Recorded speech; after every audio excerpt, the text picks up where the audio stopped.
continue the same healthcare safety net system established with the privatization of the charity hospitals in communities across Louisiana, or what changes would you make?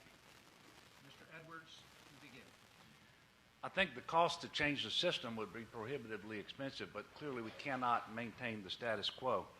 Right now, the state's executive budget that we're considering in the legislature is $160 million short of what the private partners say they need to execute their obligations under the contract. So clearly we have a problem. In addition to those hospitals, hospitals around the state are struggling to keep their doors open as they give more indigent care than ever before for fewer reimbursement dollars. The reimbursement dollars are being routed to the private partners, but it isn't enough, as evidenced by the shortfall in the budget. The closest emergency room to this location in our capital city, the biggest city in Baton Rouge General, closed. Other hospitals are struggling to keep their doors open. Clearly, we have to do something different. We've invested $1.1 billion in a new hospital in Baton Rouge, and they can't operate because they're $88 million short in the budget of what they're going to need next year. We also know that the privatization scheme that this administration came up with illegally used hold harmless advanced lease payment arrangements to draw down federal Medicaid match, and we're going to owe that money back. $500 million we're going to owe back. They're going to claw back out of future Medicaid payments because we did it in a hurried fashion. It actually resulted from dozens of blank pages in the contract that was approved by the LSU Board of Supervisors.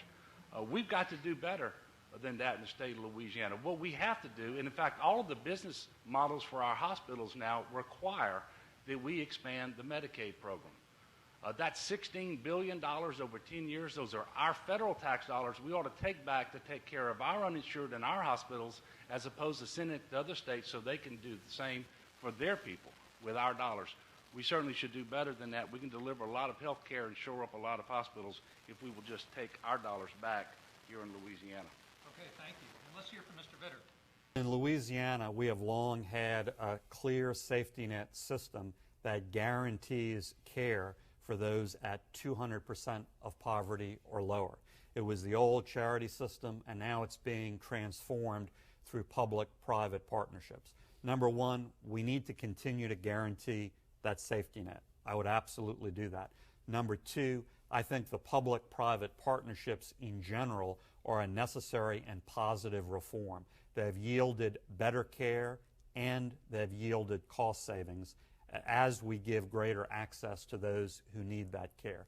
But number three, it's a work in progress, and we need to improve it, fine-tune it every step of the way. I'll give you an example that I've been particularly focused on, and that is the public-private partnership and the medical school and hospital situation in Shreveport-Bossier. I think that needs fine-tuning, and I've specifically made a strong commitment to the medical school there, to the hospitals there, but I've also said we need to bring in more stronger private partners who are going to make the capital investments. We need to partner more with other strengths in Louisiana higher education, like Louisiana Tech Bioengineering, which is right down the road. And so that is a classic example of how we can improve that new public-private partnership. Finally, I have not taken off the table, I've been very clear about this, expanding coverage under the Medicaid program. I would only look at doing that under certain conditions, including that it didn't drain already scarce state general funds, including that we reform the system, use a coverage model, not a traditional Medicaid model. But I clearly have not taken that off the table. That's an important consideration in terms of financing this important sector of state government. Mr. Angel. For decades, Louisiana certainly was unique in providing state-run rather than parish or county-run healthcare services through our charity hospital program.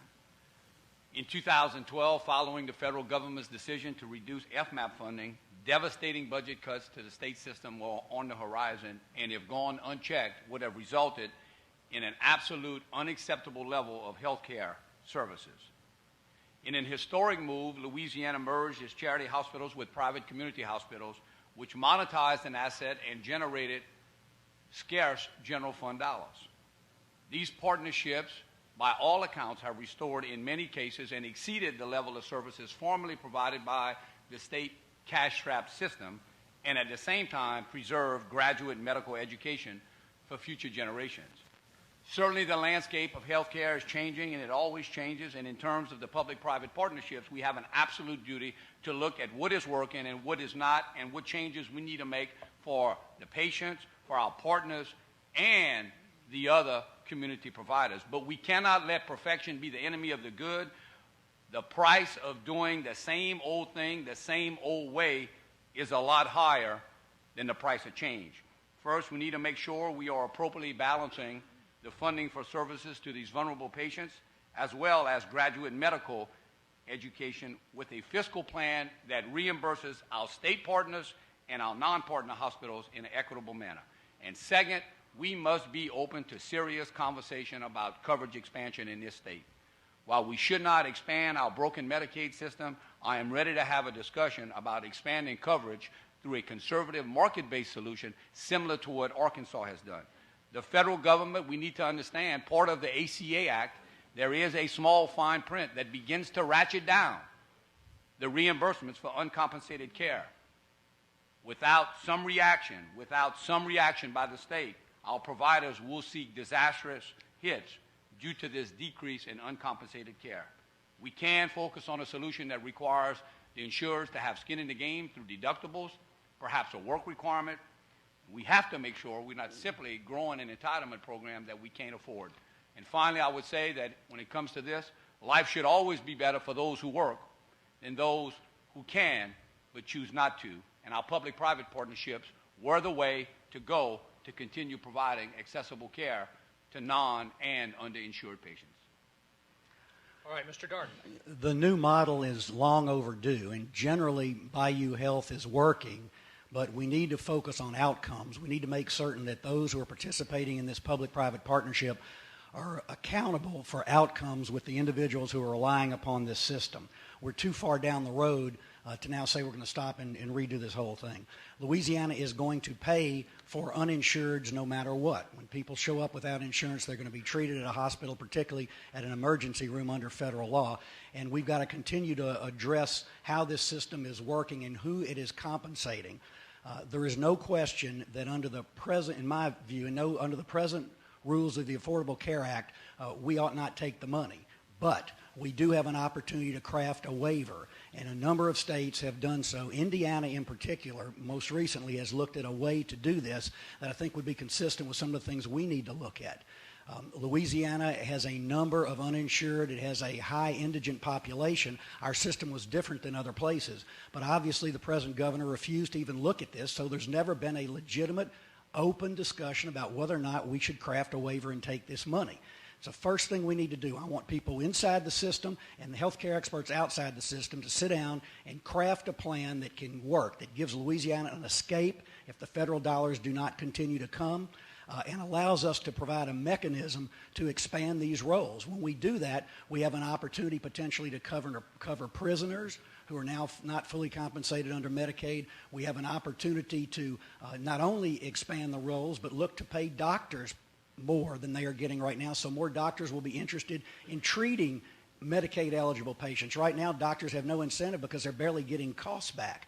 We need to open that up for healthcare providers on the preventive end rather than forcing people into emergency rooms. And the growth of urgent care clinics is an important component to this whole model, but there has to be a marketing effort to tell those who are going to use the system where to go when they have a problem that's not an emergency.